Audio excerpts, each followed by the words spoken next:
चलिए students, next topic हम start करते हैं आज। स्किन जो है कम्प्लीटली बॉडी को कवर करके रखती है। स्किन के फंक्शंस क्या क्या है, ये जितने भी अंडरलाइंग स्ट्रक्चर्स हैं उनको इंजरी से बचाती है। ठीक है, किसी भी माइक्रो ऑर्गेनिज्म को बॉडी के अंदर प्रवेश करने से, इन्वेजन का मतलब प्रवेश करने से रोकती है। सेंसरी नर्व एंडिंग्स पाई जाती हैं स्किन के अंदर, जिससे हमें पेन का अनुभव होता है, टेम्परेचर का अनुभव होता है और टच का अनुभव होता है। तो पेन, टेम्परेचर और टच, इन तीनों की सेंसरी नर्व एंडिंग्स स्किन में पाई जाती हैं। It involve in the regulation of body temperature, ये हमारे शरीर का तापमान कंट्रोल करने का काम भी करती है। फिर हम स्किन की स्ट्रक्चर डिस्कस करते हैं। स्किन जो है वो सबसे लार्जेस्ट ऑर्गन है। ठीक है, सबसे लार्जेस्ट ऑर्गन है हमारे शरीर का। सबसे बड़ा ऑर्गन कौन सा है? स्किन है। ये जो हमारी पूरी बॉडी को ढक के रखता है। It has the surface area about 1.5 to 2 metre. इसका पूरा सरफेस एरिया यदि देखा जाए स्किन का तो कितना होता है? 1.5 से 2 मीटर के लगभग होता है अडल्ट के अंदर। इसके अंदर कुछ ग्रंथियाँ भी होती हैं, हेयर्स भी होते हैं, नेल्स भी स्किन का ही भाग माना जाता है। 2 मेन लेयर होती है इसके अंदर, एपिडर्मिस और डर्मिस। ठीक है, एपिडर्मिस जो है ये सुपरफिशियल लेयर होती है स्किन की। ये स्ट्रेटिफाइड केराटिनाइज स्क्वैमस एपिथेलियम की बनी हुई होती है। ये it varies in thickness in the different parts, कि हमारे शरीर के अलग अलग हिस्सों में इसकी मोटाई जो है वो अलग अलग होती है स्किन की। It is thickest on the palm of the hand, हाथों की हथेलियाँ, पाम का मतलब हथेली, हाथों की हथेलियों पर स्किन मोटी होती है। पैर की तली में स्किन मोटी होती है। यहाँ पर ब्लड वेसल्स भी बहुत कम या ना के बराबर पाई जाती हैं। नर्व एंडिंग्स जो हैं वो भी नर्व एंडिंग्स और ब्लड वेसल्स कम पाई जाती हैं एपिडर्मिस के यहाँ पे। These are the several layers of cells in the epidermis. यहाँ पर एपिडर्मिस की बहुत सारी परतें जो हैं एक के ऊपर एक लगी हुई होती हैं, जो डीपेस्ट जर्मिनेटिव लेयर से बनती हैं। मतलब नीचे जर्मिनेटिव लेयर पाई जाती हैं। जर्मिनेटिव का मतलब जो उत्पन्न कर सके नई कोशिकाएं। तो जर्मिनेटिव लेयर से निरंतर एपिडर्मिस का निर्माण होता रहता है। ठीक है, मोस्ट सुपरफिशियल स्ट्रेटम कॉर्नियम, ये थिक हॉर्न लेयर होती है, यानी कि सबसे नीचे की तरफ जर्मिनेटिव लेयर होती है और सबसे बाहर की तरफ स्ट्रेटम कॉर्नियम लेयर होती है। एपिडर्मिस जो है वो फाइब्रस प्रोटीन की बनी हुई होती है, जिसे केराटिन प्रोटीन कहते हैं। एपिडर्मिस में केराटिन प्रोटीन पाया जाता है। ये सेल्स जो है ये जो सेल्स हैं वो लगातार रब्ड ऑफ, मतलब ये कोशिकाएं निरंतर निकलती रहती हैं और नई कोशिकाएं जो हैं वो बनती रहती है जर्मिनेटिव लेयर से।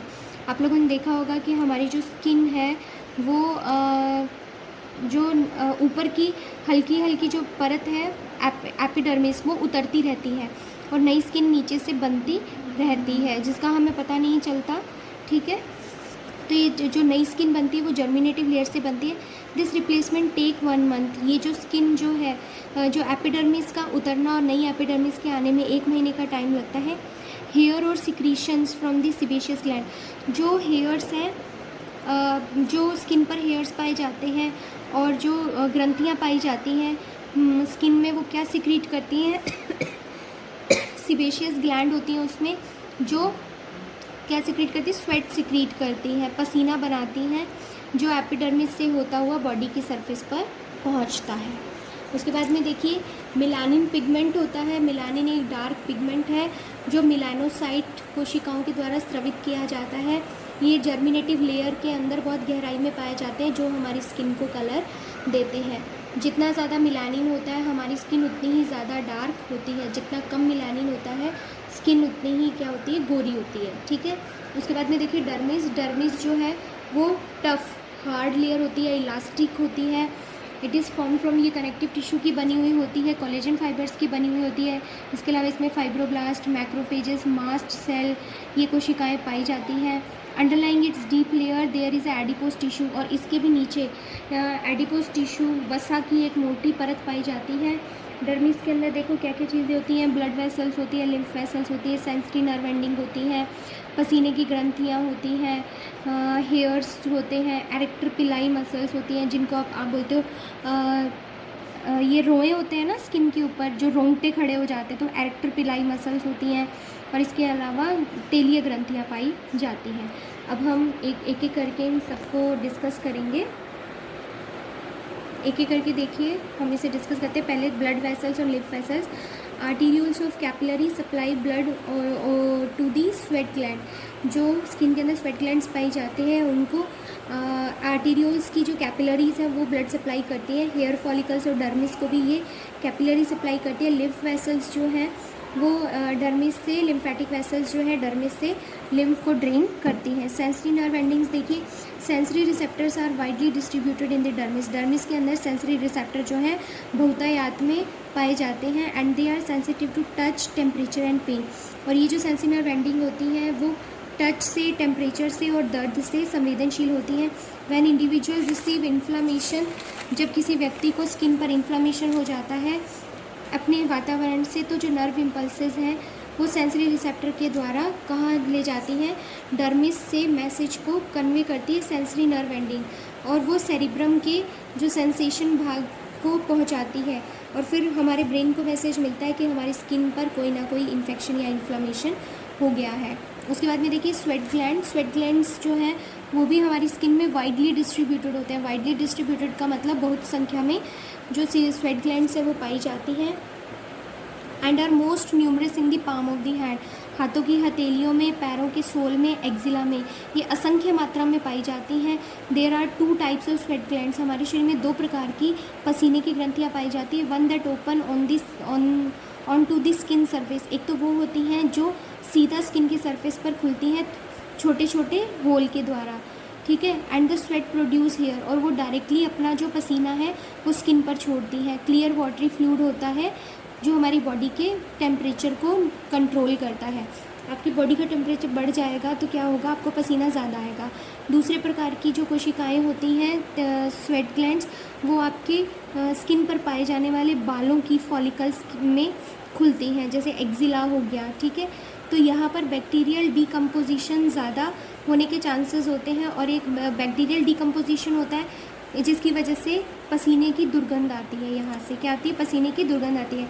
आपके हाथ की हथेली में जो पसीना आता है उसमें कोई स्मेल नहीं होती, लेकिन जो पसीना एक्जिला में आता है उसमें स्मेल क्यों होती है, क्योंकि यहाँ पर जो पसीना निकलता है, बालों की जड़ों से जो पसीना निकलता है वो बैक्टीरियल ग्रोथ की वजह से वो एक अनप्लीजेंट, मतलब ना अच्छी लगने वाली पसीने की स्मेल देता है, ठीक है। A specialized example of this type of gland is the ceruminous glands of the outer ear which secrete earwax। जिस प्रकार से आपके कान में सिरोमिनस ग्लैंड पाई जाती हैं जो कान का मैल बनाती हैं, ईयरवैक्स बनाती हैं, वैसे ही आपकी स्किन पर जो दूसरी प्रकार की जो पसीने की ग्रंथियाँ पाई जाती हैं, स्वेट ग्लैंड्स पाई जाती हैं। ईयरवैक्स के बाद में देखिए हेयर्स जो है वो डाउन ग्रोथ होती है एपिडर्मल सेल्स की। एपिडर्मल सेल्स से निकलने वाली जो ग्रोथ होती है वो हेयर कहलाती है। फिर ये एपिडर्मिस से होता हुआ डर्मिस और एपिडर्मिस से होता हुआ सबक्यूटेनियस टिश्यू से निकलता है, जिसको हेयर फॉलिकल कहते हैं। At the base of the follicle there is a cluster of cells. जो एक बाल है उसके जड़ में एक कोशिकाओं का समूह पाया जाता है जिसे पेपिला या बल्ब कहा जाता है। Hair are formed by the multiplication of cells of the bulb. जो बाल है वो इस बल्ब में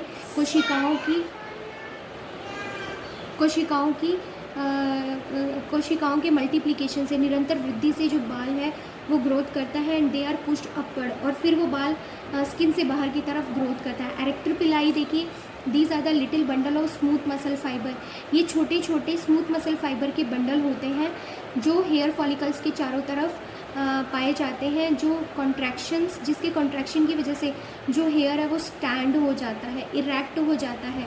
यानी कि जैसे ही आपको हल्की सी ठंड लगती है तो आपके ये जो छोटे छोटे बाल हैं वो खड़े हो जाते हैं, और आपको पता लग जाता है कि आपकी स्किन सेंसिटिव हो गई है। तो वो जिस कारण से वो खड़े होते हैं वो एरेक्टर पिलाई मसल्स होती हैं जो बाल की जड़ के चारों तरफ पाई जाती हैं। ये मसल्स जो है वो स्टिमुलेट करती है सिंपैथेटिक नर्व को, जिसकी वजह से डर की कंडीशन में या ज़्यादा ठंड लगने की कंडीशन में एरेक्टर पिलाई मसल्स जो हैं वो हेयर फॉलिकल्स को खड़ा कर देती हैं। ये देखिए सीबेशियस ग्लैंड्स, तेलीय ग्रंथियाँ होती हैं। ये जो सीबेशियस ग्लैंड्स हैं ये ऑयली सब्सटेंस सिक्रीट करती है जिसको सीबम कहते हैं। ये हेयर फॉलिकल कि ये हेयर फॉलिकल या बाल की जड़ में पाई जाती हैं, ठीक है। स्किन के अंदर ये होती, ये स्किन का ही भाग मानी जाती है। ये कहाँ पर नहीं होती, तेलीय ग्रंथियाँ पाम में नहीं होती हैं, मतलब हथेली में नहीं होती, पैर के तली में नहीं होती। These are the most numerous in the skin of the scalp. ये कहाँ कहाँ होती है, फेस पे होती है, एक्जिला में होती हैं और आपकी सर की खोपड़ी में, मतलब जहाँ पर बाल पाए जाते हैं स्कैल्प में होती हैं। सीबम कीप्स दी हेयर सॉफ्ट। सीबम की सहायता से ये जो तेलीय पदार्थ निकलता है, इसकी सहायता से आपके जो बाल है वो सॉफ्ट रहते हैं, आपके बालों में शाइनिंग अपीयरेंस होती है, मतलब चमकदार रहते हैं बाल। It also prevent drawing. बालों को सूखने से बचाता है, बालों को टूटने से, क्रैकिंग का मतलब टूटना, बालों को झड़ने से बचाता है। और specially on the exposure to heat and sunshine. यदि आप ज़्यादा गर्मी या ज़्यादा सूर्य के प्रकाश के कांटेक्ट में आते हैं तो उससे क्या होता है, बालों की नमी जो है वो ख़त्म होने लगती है। तो ये जो सीबेशियस ग्लैंड है वो बालों की नमी को ख़त्म नहीं होने देती। उसके बाद में देखिए नेल्स। ह्यूमन, मैं आपको डायग्राम दिखाती हूँ, मैंने अभी तक आपको स्किन का डायग्राम नहीं दिखाया है। ये देखिए, ये है स्किन का डायग्राम, बहुत ही सुंदर डायग्राम है ये। इस डायग्राम के अंदर देखिए, ये जो ऊपर की लेयर है ये एपिडर्मिस कहलाती है, ठीक है।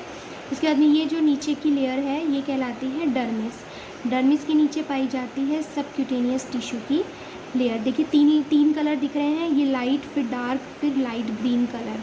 तो इस तरीके से जो लाइट ग्रीन कलर है वो सबक्यूटेनियस है, डार्क ब्राउन है वो डर्मिस है, और लाइट ब्राउन है वो एपिडर्मिस है। ये देखिए स्वेट ग्लैंड्स, जो पसीने की ग्रंथियाँ, इनकी डक्ट इस प्रकार से स्किन के ऊपर खुलती हैं। ये देखिए एक हेयर दिखा रखा है, एक बाल जो है वो दिखा रखा है, उसकी जो ये जो बाल है इसका नीचे देखिए ये पैपिला या बल्बनुमा संरचना होती है। इस बल्बनुमा संरचना के अंदर जर्मिनेटिव सेल्स होती हैं जो बाल की ग्रोथ करके उसको अपवर्ड, ऊपर की तरफ धकेलती हैं, ठीक है। इसके अलावा देखिए ये एरेक्टर पिलाई मसल्स होती हैं। एरेक्टर पिलाई मसल्स क्या करती हैं, रोंगटे खड़े कर देती हैं ज़्यादा कोल्ड में और ज़्यादा डर की कंडीशन में, ठीक है। ये देखिए नीचे जर्मिनेटिव लेयर होती है एपिडर्मिस और डर्मिस के बीच में। ये जर्मिनेटिव लेयर जो है वो लगातार एपिडर्मिस का निर्माण करती रहती है। हमारे स्किन से हर महीने एपिडर्मिस हटती जाती है और नई एपिडर्मिस बनती जाती है, जो हमें फील नहीं होती। जो बाल आपकी स्किन से बाहर निकलता है उसको हेयर शाफ्ट बोलते हैं। इसके अलावा देखिए यहाँ पर स्वेट ग्लैंड्स पाई जाती हैं। स्वेट ग्लैंड जो है वो पसीने का निर्माण करती है। ये स्वेट की जो डक्ट है वो इस तरीके से, देखिए स्वेट ग्लैंड से डक्ट निकल रही है, ये डक्ट स्किन की सरफेस पर खुलती है, ठीक है। तो ये डायग्राम आप लोगों को ड्रॉ करना है, मैं इसका PDF बना के आप लोगों को भेज दूँगी। उसके बाद में नेक्स्ट हम देखते हैं वीडियो के अंदर नेल।